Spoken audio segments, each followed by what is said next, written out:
We've seen the well-intended images, white faces in a sea of black or brown faces in a far-off land. They have come to help, but too often their intentions are seen as self-serving, a balm for their wounded conscience. They don't want to recognize the injustice in their own backyard, but will pay to head off to some far-flung region of the world that can't do anything without their help. Dig a well, take a photo with a grateful brown face, and let the social media praise ensue. But what a lot of people of color notice is that you rarely, if ever, see those same people post a photo of themselves helping other white people.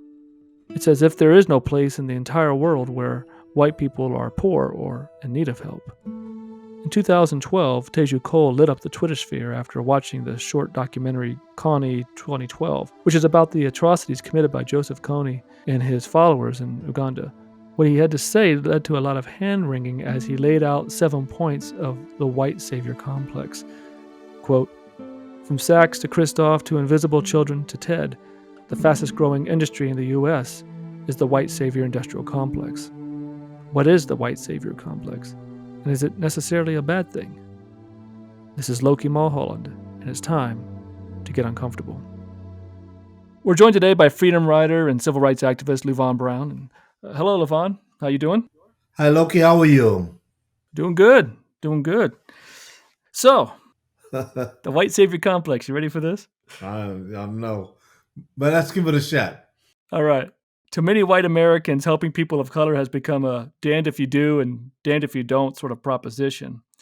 Whatever we do, it's not good enough, and our intentions are interpreted as indicative of our unconscious inherent bias.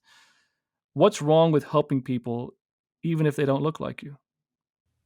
I think that I think that a lot of people that want to help out are like caught up in the politics of the situation.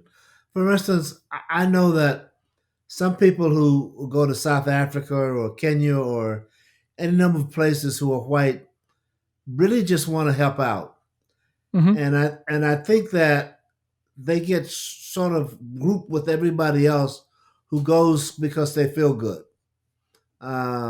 It makes them feel good. It doesn't do much for the people, but it makes them feel good.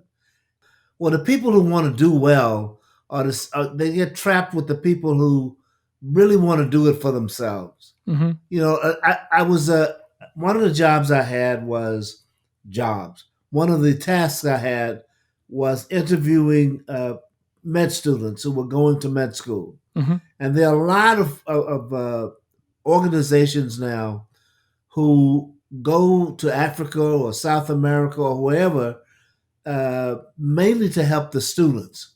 In other words, they can say that they've done so and so in in Africa, and that'll help them get into med school. Mm.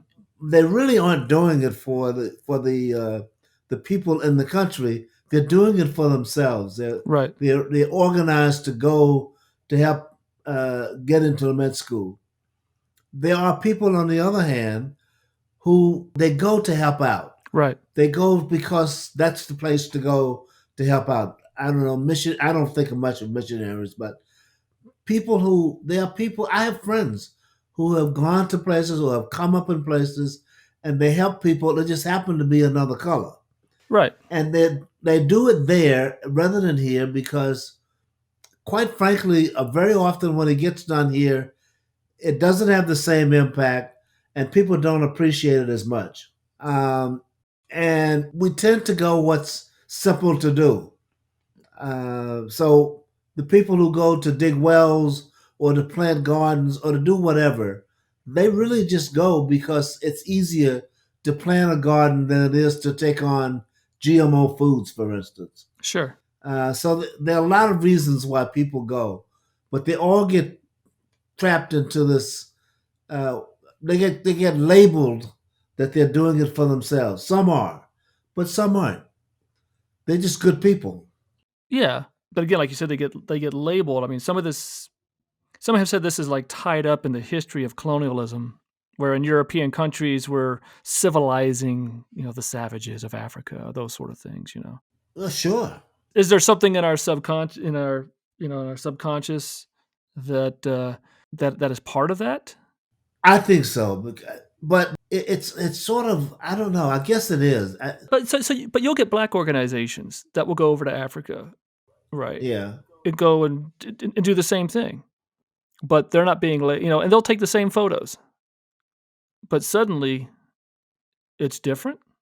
Now, they're pretty far removed from Africa, right, right? They've lived their entire lives in America, right. and now they're going over to this third world country somewhere in Africa, for example. Um, but now they're going back to their roots. They're going back, to their ancestral home, and that makes it okay. But yet, there's this: is there not still this patronizing nature of we're Western and we can help? I think for some of them there is. Uh, Again, I think we have a habit of just lumping everybody together. For instance, Right. the singer, what was his name? He brought back Ladysmith Black Mambaza, Paul Simon. Paul Simon. He brought back this group, Hmm. and everybody was attacking him because he was a white guy who went and got this black group of people. Now they forget the fact that when he went to South, first of all, he didn't stop black people from going. He didn't say you can't go. Right. He said I'm going, and he said I don't want to. I will not entertain a segregated audience. Right. While he was in South Africa, he said that, and then he brought Ladysmith Black Mambaza back to the United States, whose music we've all enjoyed. Well, I know we all, but a lot of people have enjoyed. He did that because he was a musician Right. and he didn't keep anybody else from going. But he was attacked for being a white guy and going and bringing back Ladysmith Black Mambaza. If he was going to be attacked, why didn't a black artist go? He didn't say you can't go. He just said I'm going, Hmm. and he didn't do it here because first of all he wanted to hear the music because that's Sure. what he was. But Right. secondly, a lot of the stuff gets done here. The people don't get credit for it, white or black. So Hmm. they go over to Africa and they're gonna soothe the savage and help out and help the motherland. Well, most of the motherland, quite honestly, don't give a damn what color you are, and don't give anybody credit for being a black American. Hmm. So if a white guy goes or a black guy goes, to me, it doesn't make a difference if you're there to help the people. Right. If you're there to help the people. Now, I wish more of those people would do things here because you go out west, you go out to Kansas and places like that, you will find Indians, you will find uh, Spanish people, you will find African Americans, all of whom need help. But instead, people go to Africa. So it's okay with me that they go to Africa. I just wish they would go somewhere else. But a lot of people go because it makes them look good. They can say, I went to Africa, I brought back this, I have some pictures of these smiling Africans. They're more appreciative, which they may be, Sure. but they're not going because they want to help people. Well, let me put it another way. They want to help, but instead of asking the people what they need for help, they're telling them. Right. And I just came up. That's how you separate why people go. If they go and ask people, what do you need? What can I do? I'm only going to be here 6 months, or I'm only going to be here 3 months. What can I do? And you sit down and you talk with the people about what their problem is. Hmm. That's not generally what happens. What happens is people go and they tell people what the problem is. They make assumptions about what they need based on the way they've grown up. In my other life, I'm a filmmaker, and one of my more fascinating films I created is the award-winning film titled Black, White, and Us. It's about viewing racism through the lens of transracial adoptions in Utah. Utah? Yeah, Utah. It just so happens to be the transracial adoption capital of the world. So what happens when white families who didn't believe racism existed anymore adopts a black child? Find it on Amazon Prime or visit lokimulholland.com to purchase a copy for your collection. Historically, You have this thing of people of color can't help themselves. It's this sort of moral obligation of whites to help non-whites because they can't help themselves. So, well, not about Africa, but the Philippines. Kipling's "The White Man's Burden" really sets this off. There's a stanza I like to read from that. It says, "Take up the white man's burden, the savage wars of peace. Fill full the mouth of famine, and bid the sickness cease. And when your goal is nearest, the end for others sought, watch sloth and heathen folly, bring all your hopes to naught." And so, what Kipling was getting at it is that the white man's moral obligation is to rule non-whites because they were savages. Right. Now, several writers in Kipling's time didn't take too kindly to that, and wrote, some satirical, versions of that and stuff. But hopefully, most of us don't think like that anymore. Yet there is this idea that we have to go over and do it ourselves. This responsibility, not because we think people are incapable of doing it, but because we are commanded by a higher order to feed the hungry and clothe the naked. This good biblical stuff. But is there something else hidden in all of this, though? Um, I don't think so. I think we're beyond that. I think we grew up with that in mind. I think it's still there, but a lot of what goes on is where can I be the most useful and where can I do my missionary work?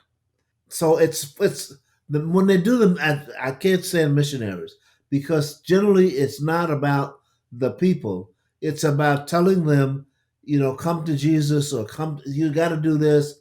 You got to do this. You got to have faith. You got to do everything except listen to the people. Right. They did this in Australia. Sure. They took children from families, and they said we have to raise them because these savages can't. Right. Well, same in America. Right. Well, sure. The slave owner thought he was doing a favor sometimes. I mean, he was helping himself, but he also thought that he was, because these were savages after all. And it's up to us to educate them, to help them. And a lot of that still goes on. And I think a lot of it is historical. Right. Uh, but now there are people who go over and actually want to help. And what I'm saying is, it all becomes one thing to people. So why are people being branded as white saviors? Uh, because enough of them think that way. First of all, because we refuse. That's where history comes in. People refuse to believe that there are people now who really just want to help. Mm. Who you quite honestly, my feeling is you need those white people to help fight the problem because it's theirs as much as it is mine. You need that. But historically, it's been about the savage and about we got to teach these people and we got to help these people because they can't help themselves. Right. Well, that's no longer true. But people still think that way. Uh, there are white people who can help, who want to help, and they should be allowed to. There are people who want to soothe the savage beasts. So they will go out and they think they have the right idea and they go do it. And those people get lumped together because of the color of their skin. But why do we feel this need to go somewhere else? I mean, 'cause obviously there's plenty of problems here. Are people here perceived as less deserving or lazy, but that those elsewhere are just victims of not living in America? Obviously, without realizing that their condition is largely because of our corrupt Western policies over centuries. Right. Well, the problem is not as obvious. In other words, they feel. I'm gonna tell you what people will go through. They feel that all those people out in the Midwest and Ohio or Mississippi, it's their fault that they're not doing it. We've solved their problem, and they don't realize it. So we're gonna go help somebody else. It's not as simple. It requires effort. It requires a different set of beliefs. So I'm just going to go to Africa Mm. because over there it's straightforward. They need wells, they need education, they need something. But people over here, we have to first admit that the country, had something to do with the situation they're in. Right. But in Africa, we don't do that. We say that they just, with the right proper education, this, and that, and the other, they'll be okay. So we able to go over there and do stuff without admitting that the reason a large number of people are in the situation they're in are because we put them there. Right. They're the slaves. They're the sons of slaves. They're the whatever. Right. So I think it's easier to go to Africa because that's where the beasts are. Yeah. That's where the killings are. That's where, rather than face up to what we've created here, we go to Africa. And in some places, no matter what the person's color, you may come with the best of intentions, and people don't accept it because historically, the white guy did it for himself, not for me. So I don't know how to accept that Loki Mulholland is here to help me. Right. I don't know how to deal with that. So I don't appreciate it. So there's all that stuff gets wrapped up in there. And I think people go, historically we went to Africa because that's what we did missionary work. Sure. So the Africans are saying, that's enough of that. Here's what we need. Well, there's less trips to Africa now. Why? Because Africans are saying, wait a minute, we can solve this ourselves given this X, whatever X is, education, money. So where does this person go to feel gratitude? Well, yeah, but I mean, well, I mean, so there's also another thing about that. Just thinking about this out loud is, I can send you the money, but I don't trust you with the money. So I need to Ah, come over there and do it myself, right. or to teach you because you're not smart enough to do it yourself. That's what Haiti is. Right. You know how much money we've spent in Haiti, but we don't trust them, Right. and we're still hanging on to. That was the first place that was Slave revolts. right successful slavery boats, but we've used them. We're done with that, and now we don't trust anybody. Hmm. So if we can't buy the country, we just don't want. We don't have anything to do with them, so we leave. Right. Um, and I think that's what's happening in Africa now. Yeah. Well, you destroy the infrastructure and everything else. You got trade trade policies that don't benefit anyone but yourself, Exactly. and so you continue to create a third world country. Well, yeah, And then we go over there and go dig a well and take a picture. and then we leave, And then we go home and we feel good about ourselves. We look at our photos and and let everyone else pat us on the back. and we have our souvenirs, and Yeah. we've done all kinds of stuff. I know people who go to somewhere in Africa every year Oh yeah. because that's their calling. Sure. I said to them, well, why don't you go to Ohio? I mean, they got drug problems over there. They got huge drug problems. But is that because I wonder, from this industry, if you will, of helping people, that you see the smiling faces of little children and that makes you feel safe. Whereas in Ohio, you're going, wait a second. I mean, if I go to Ohio or Cleveland, I mean, those aren't smiling faces. Those are thugs. Exactly, exactly. Not realizing that those are the people we created. The poor are safe. You can go help them. You can give them beds, and you can do all kinds of stuff. It's the same thing with Africa. You can do stuff, and people will appreciate the smallest thing. Right. But when it gets complicated, we run because that's no longer about us. That's about we might get hurt. That's about we don't have the smiling faces. We don't have the people welcoming us. So we leave. And I don't mean just white people. I mean black people as well. So Teju Cole, he continues with this list, and I want to read a couple more of these. So these 7 points. I don't have all seven, but he says the white savior supports brutal policies in the morning, founds charities in the afternoon, and receives awards in the evening. This world exists simply to satisfy the needs, including importantly the sentimental needs of white people and Oprah. He said the white savior industrial complex is not about justice. It is about having a big emotional experience that validates privilege. Here's the question. Here's the thing we have to ask ourselves. and that is, doesn't matter where the person goes to help. Mm-hmm. In other words, if they go to Africa or they go to Ohio, doesn't matter. If they're black or white, doesn't matter if they help. Right. Or is it just the fact that they're willing to help? Yeah, I mean, sometimes that's all it is. A cigar is just a cigar. Sometimes people just want to be helpful, and they are. but then we blast them for it. Yes, unfortunately, that's what happens. That's what happens. So, and because this is about Coney, he says feverish worry over that awful African warlord, but close to 1.5 million Iraqis died from an American war of choice. Worry about that. And he says, I deeply respect American sentimentality, the way one respects a wounded hippo.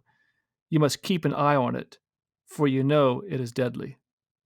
Yeah, well, there's a lot to be said for that, uh, because what happens is the it's justified. In other words, a few people will go over to help out, and then the government or whoever, or the industrialists will say, I need that land, and then we jump to justify them taking the land because they don't know what to do with it anyway. Mm-hmm. Same thing that happens here. We took a whole bunch of land from the Indians because we needed it for the gold, Uranium and the uranium and whatever, while at the same time there were people there helping them out. So we have mm-hmm. to kind of put on a dance in our minds that say, we're going to help these people, and we'll help them by taking over the land, and then we'll take over the land and we'll educate them. Yeah. And then when they don't make it on their own, we blame them. Yeah. And that's what I assume that's what he's talking about. Right. Exactly. And that's what has happened historically. And I'm not so sure it's not happening now. Right. All you have to do, somebody sent a cartoon around Facebook. They were about to attack a country, and the country says, you have nothing here we need. We don't want anything. And the guy said, we have oil. Oh, oil. We'll send some weapons over there. So the people that are doing it for the good of the people are drowned out by those who are doing it for themselves, or who will acquiesce to whatever the government or the industrialist wants them to do. Mm-hmm. I think that's all that happens. But on an individual level, though, so the argument about the white savior thing is that white people don't have any other intent except for to glorify themselves, because they don't see that other people who don't look like them are capable of doing anything themselves, that we have to do it for them. Yeah, I understand it. I'm not so sure that that's true. It used to be. So then, to play devil's advocate here, then are black people projecting onto white people this historical wrong and not giving them the benefit of the doubt? I think so. I think that historically that was true, but I think there are a lot of white people who now just want to do. On the one hand, we're telling them it's your responsibility in this country to fix racism. Mm-hmm. We're not saying Africa. We're saying in this country, Right. it's your responsibility, right? Meaning white people. Meaning white people. It's our responsibility. Meaning white people. It's right. You need to help us fix this problem because your ancestors were the ones who created it, for one, and we all live here and we're all educated the same. So let's just stop this stuff about the black guy's history, the black guy got to fix it, whatever. Then we're going to jump down the guy's throat because they want to do that. There are people, white, who just want to do things because it's the right thing to do. My work has taken me to a lot of places, and I've been fortunate to meet some incredible people. But when I came to Selma and met Joanne Blackman Bland, I knew I was in the presence of greatness. Joanne was 11 years old when she was attacked on the Edmund Pettus Bridge on Bloody Sunday in 1965. She wasn't old enough to vote, but understood its importance enough to be there.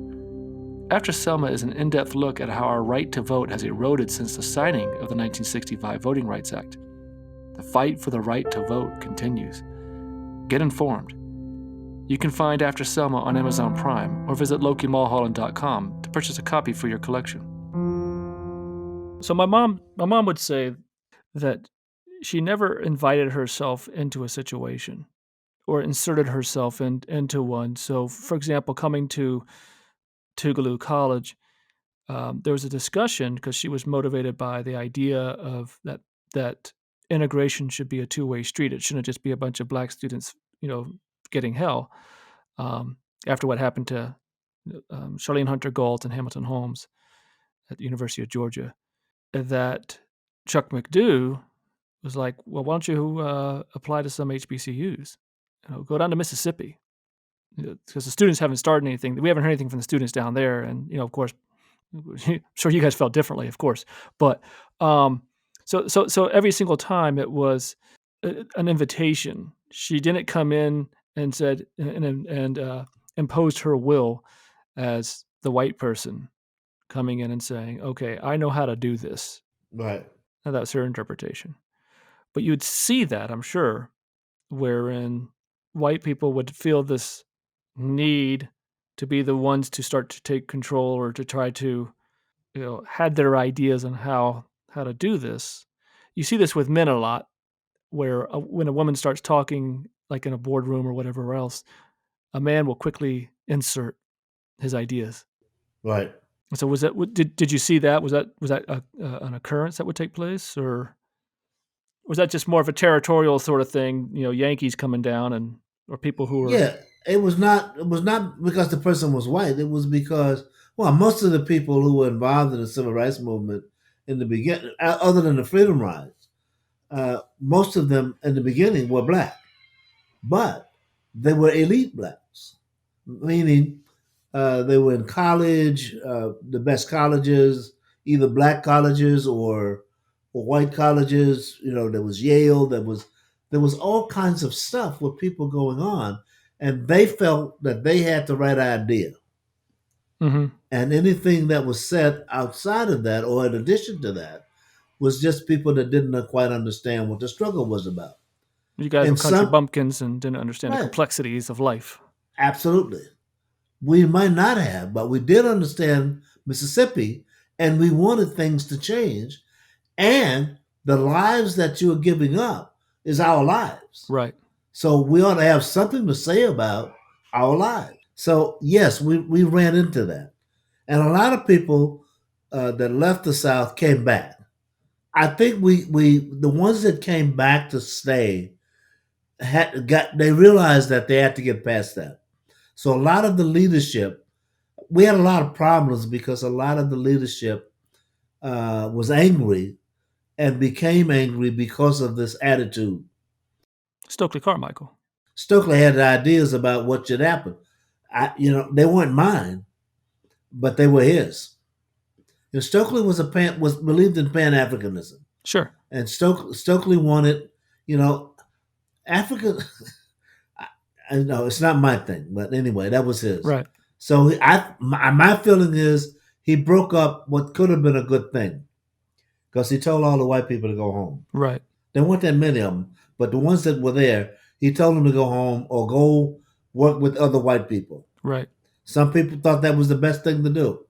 And we are, next number of years later, I ain't so sure that worked. Right.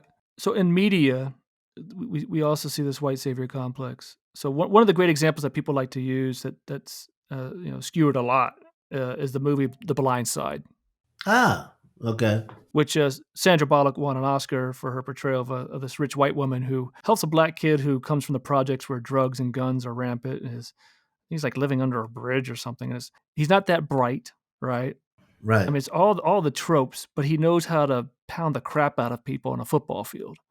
Yeah, right. And because of her and Tim McGraw, the kid goes on to live the American dream in the NFL, right? Right. And this is used that clearly the kid couldn't help himself without the help of this rich white family. Right. That's where a lot of people point to. Again, it's without the help of white people, it ain't gonna happen for this kid. But at the same time, you could look at this kid and go, I don't know. I mean, could he have really helped himself? Who cares who's helping him as long as someone is helping him? Well, I 100% I agree with that. People get upset because white people adopt black children. Right. Well, if black people would adopt them all, we wouldn't have that problem, Sure. right? So people historically, you know what I call it, historical anger. Like the more people learn about what happened in the past, the angrier they get, and they let. By the way, they let it influence how they act. I guess the anger becomes is that the only representation you have is of black people can't get ahead without white people. Uh, Historically in films, that's what you see. yes, And so there's that lack of storytelling wherein black people are helping themselves. Uh, I mean, I saw the movie Harriet. Could Harriet Tubman have done it without the help of Northern whites or Northern, clearly with without the help of Northern blacks? right. Could she had succeeded without anyone's help? Period. And so what's wrong with obviously the film is centered around this powerful example of this woman, right? Who is doing what who's doing this? She did help herself. She went on to help other Right. people, but Right. she didn't do it alone. Exactly. And so there's that one idea there, but and finally the story is being told of that's centered around her. Now, if The Blind Side was not centered around Sandra Bullock and Tim McGraw, but instead of this kid, would we have the same attitude? So there's always this sort of idea that keeps coming back that of the white savior complex that suddenly it always has to be a white person helping out, and that people of color can't do it themselves without white people. Well, historically that was true, right? Because black people didn't have power, right? And white people to this day control the corporations, white men. Right. So what's there's nothing wrong with that help. It's just that very often I watched it happen Mhm. where white people, so that they would get the credit, would hire, would bring in this black person who obviously couldn't do the job, Right. but he was black. So let's get some black people. Check off a box. Like it just exactly, and that's all it was. And how does that help black people? Because all of a sudden, well, hold on a second. So now all of a sudden you check off the box for someone who's not qualified for the job, not because of the color of their skin, just simply because they just suck at the job, right? And now you've checked off the box, and now what you've done is you created an environment that says, "See, black people just can't do it." Well, that's what was going on. That's what was happening. And now the mentality becomes, look, they're not fit for this sort of environment. So now you've kind of fed the whole machine all over again. Well, for some people that's what happened. Right. But for others that got through the cracks, they are now in a position to hire people. Right. They are now in a position to bring people along. But I go Morgan Stanley is a company where we have used for the last 6 years for the Business Skills Olympics, which is something that the African American men of Westchester do, right? Mhm. The mentor for one of the guys who's now a big shot at Morgan Stanley, he's black. Mhm. His mentor was white. Mhm. There's nothing wrong with that, No. right? Now, what was wrong, what would have been wrong is he only let him get so far, and then he didn't do anything else for him. He didn't do that. He made nice business. Right? It's strictly business. But this guy's smart. So the white guy said, "Wait a minute, he's smart. I'm going to do this." Whereas but it set a tone for the rest of the company, Right. so that you go up there now, and there's all kinds of black people. Business still because black people now have money, but you don't see. See, here's the problem. There's still white people who will use black people to do what they want to do to feel good. But let's not get on the ones. I guess the problem I have is we only make examples like Sandra Bullock. and this white lady who raised this kid, well, she raised this kid. The kid went to college. Right. The kid went to Ole Miss. The kid was a pro football player. Last I heard, he was still playing. He may have quit now. There's nothing wrong with that. But perhaps is it because there's so many movies centered around white people that's the issue? Not so much that it's a white person helping a black person, but that, my gosh, man, how about you just have some movies of just black people, period? We don't have to have every single time a black person's in a film doesn't have to be helped by a white person. Historically, many black people who succeeded in America without some help. Right. Just because of the nature of the structure of America. Exactly. Exactly. In Mississippi, we didn't tell everybody to go home. Right. We just told them to pay attention to what we had to say. And if you can't do that, then you go home. Right. So we're so angry about stuff that we're not asking the right questions. An Ordinary Hero was my first award-winning documentary. It's about the life of my mother, Joan Trumpauer Mulholland, and her participation in the civil rights movement. For most of us, our mothers are heroes because they're mothers, and mom is just mom. But when your mother's a civil rights icon, and yet you never really knew it, things change. Go check out An Ordinary Hero and find out how choosing to do what was right instead of what was easy helped change the world. You can find it on Amazon Prime, or visit LokiMulholland.com to purchase a copy for your collection. And it's interesting you say that about the right question, because in your career, you were at one of the firms, Right. and you didn't make partner because they didn't even think you even want to be partner Exactly. Yeah. because you're black. That's right. That's exactly right. Now I had a choice. I could quit, which I chose not to do, Right. or I could keep doing what I was doing and fight the fight to become a partner. I didn't make it. But you didn't make it, and that cost you a lot of money. It did cost me money. But here, this is the controls of the levers at the same time. I mean, it's like this inability of the white people in charge to not even consider what you thought Yeah. or what your ambitions were, so they projected onto you what they felt your limitations were. That's exactly what they did. And so that's part of, it's kind of this perverted white savior complex, if you will. And Right. and Right. and, and, and that, we know what's best for you. And that's what this guy did.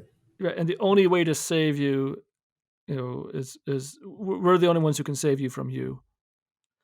Right. Right. Right. And so That's exactly right. and that's from an historical thing as well, clearly, right? Oh yeah, And because that's what he came up with. that's the diet, that people are fed, and that didn't happen in a vacuum, right? It doesn't. It doesn't. Ruby Bridges, we were at the Faith and Politics Institute, did their tour, and we were on that with Ruby Bridges and John Lewis and others. And they had this play about Ruby Bridges that this high school did. No, it was nice. But one of the things she says a lot is none of us are born prejudiced. Right. None of us are born racist. It has to be taught. Right.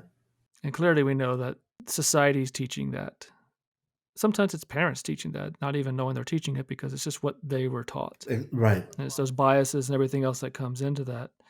Right. I don't think it's an interesting thing to think about in regards to the savior complex. So you're going in with good intentions, but sometimes your good intentions are through this lens of bias with the assumption that, Right. not with malintent, but with an assumption that already exists that only that only you can do it for them, because a person of color can't do it for themselves. Because I know what's best for you. So just listen to me and we'll straighten this all out. But yet, now I want to twist it one more time here, though. For the civil rights movement to really work, it wasn't. You really didn't get a lot of movement until white people got involved. because white people really didn't care if black people were getting beaten up or killed because that was happening for years anyways. Right. It was only when they saw themselves on camera at the lunch counters or at the bus stations getting attacked, getting killed. Black people getting killed in Mississippi for years. All of a sudden, Goodman and Schwerner get killed, and oh my gosh, what's going on here? Yeah. Right? Right. James Reeve and such. Right. Once they saw themselves, things changed. But I have to ask, I mean, correct me if I'm wrong. what? No, no, no. It's not a matter of wrong or right. It's a matter of so what. Right. And I'm not saying I don't mean I'm not asking you that, Sure. but I'm Sure. saying so what. So a lot of white people got involved because they saw somebody at the counter that looked like them, either doing the beating or getting the beating. Right. So they said, "Oh shit, I gotta go." Right? Isn't that how all battles are fought? So I don't care what made them show up. I just cared they showed up. Yeah. And once there, they were committed. Right.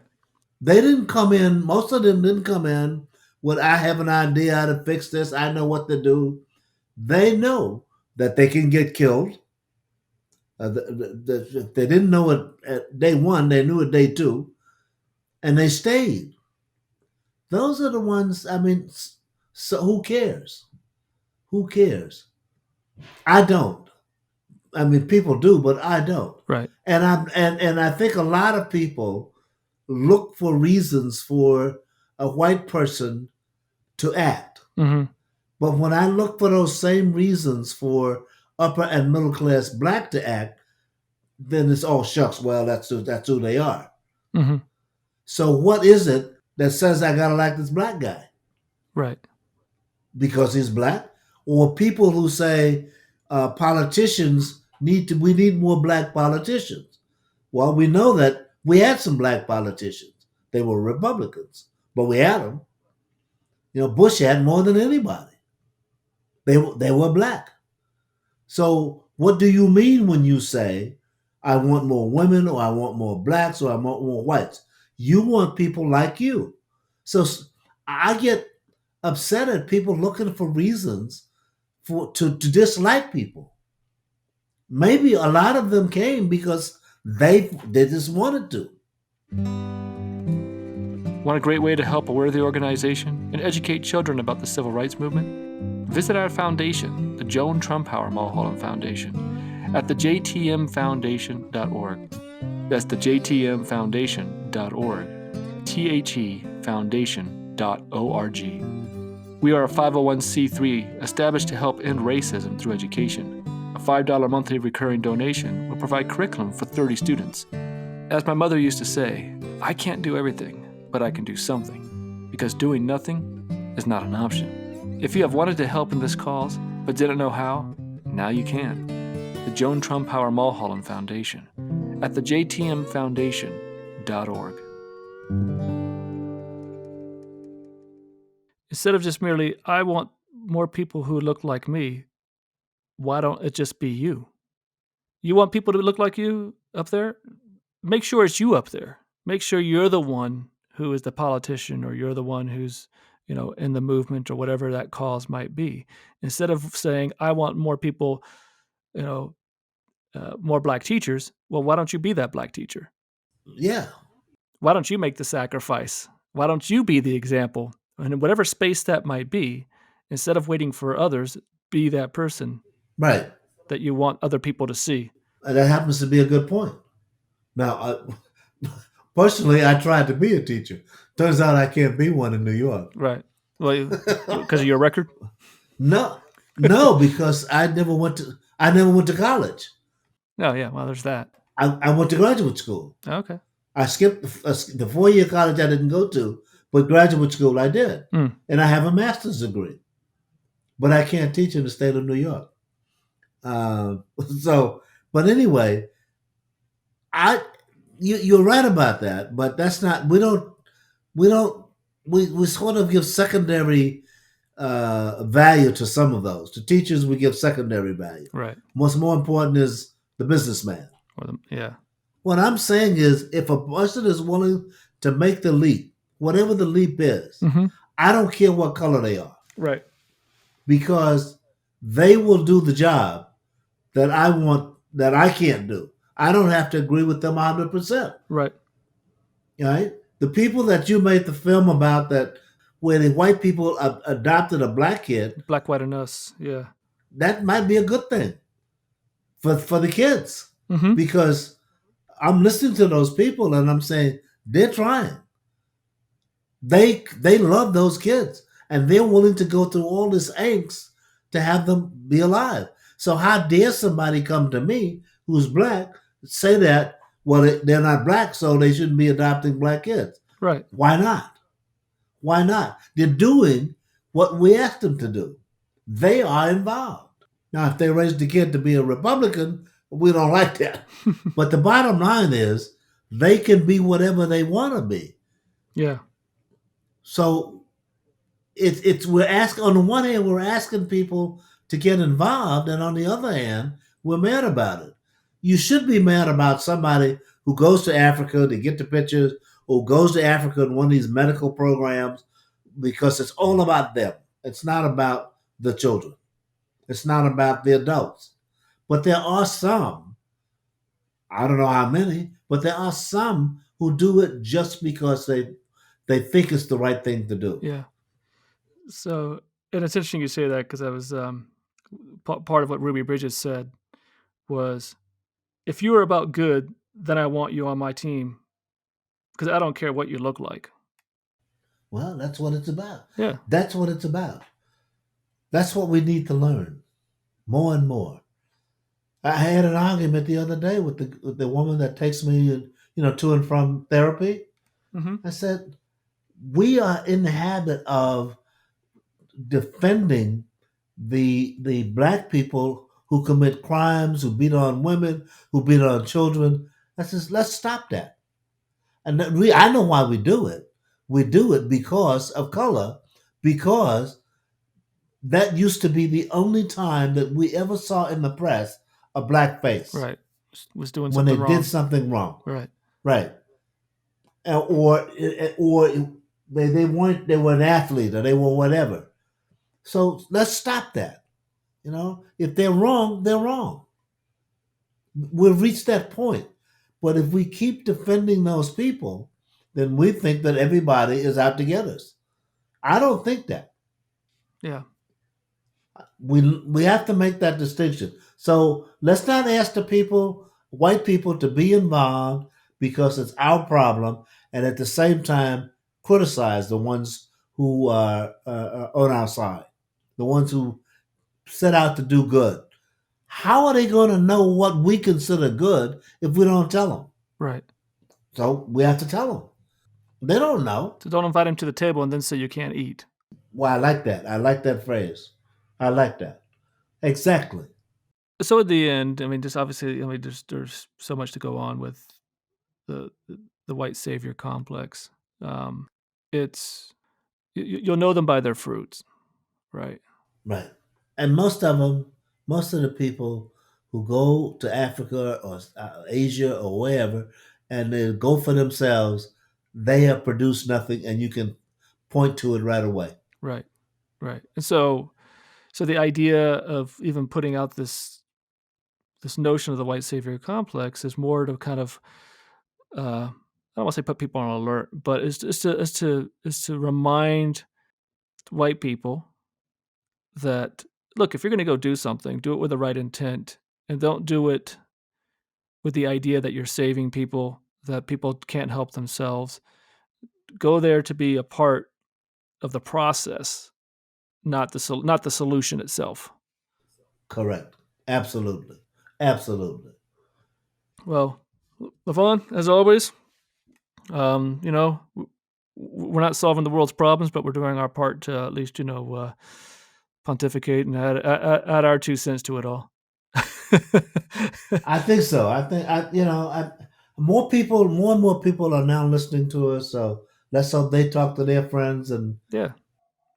But I mean, it's all about having this conversation. I mean, that's what it's all about, and hopefully more people are having conversations. Hopefully. Take these ideas into their minds and run with it. But as always, man, I just appreciate it. It's good times, and let's keep doing it. All right, let's do. Thank you again for listening. Make sure you head to my Patreon page at patreon.com/Loki Mulholland. Show a little love if you can, and get access to even more content. Until next time, don't be afraid to get uncomfortable.